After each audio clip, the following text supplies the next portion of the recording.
E aí galera, meu nome é Luiz Fernando, Zona Norte de São Paulo. Eu tô aqui para apresentar minha Bike Check. Vamos começar pelo principal, né, da bike, que é o quadro. Esse é um quadro SM do piloto Mike Oder, modelo BTM. O tamanho dele é 21/25. Ele é grande, né? Então pro meu tamanho eu acho legal. Acho que eu tenho quase 1,80 m. Guidão é um ED People modelo Mad Max, grande também.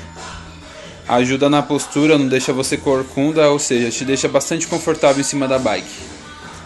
Manopla é uma Odyssey Chase Hawk, Bahrein de Odyssey. Mesa Odyssey Elementary V3. Manete Diacomp Tech 77, deixa o freio bastante legal para quem souber regular, né, o freio. Conduíte Proper. Puxador de freio Knight.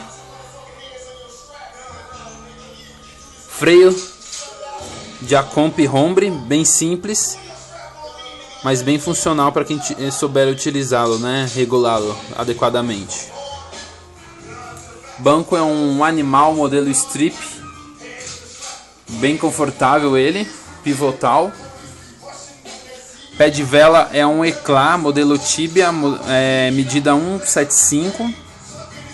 Pedal Animal em nylon.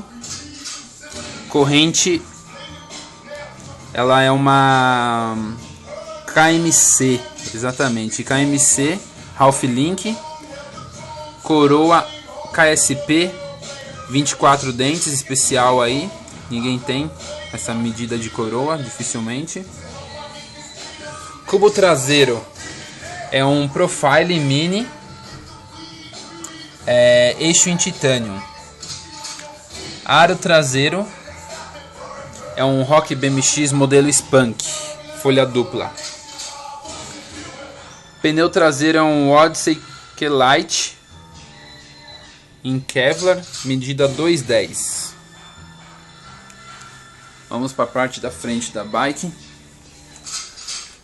O garfo é um Mob, não sei falar o modelo dele. É um Mob em cromo, muito bom o garfo. Cubo dianteiro Rock BMX, parafuso fêmea. Aro dianteiro é o mesmo traseiro, né? Um Rock BMX modelo Spunk. Pneu dianteiro é um Maxxis DTH medida 2,20 em Kevlar também. Acho que já foi, né, galera? Essa é a minha Bike Check. Valeu!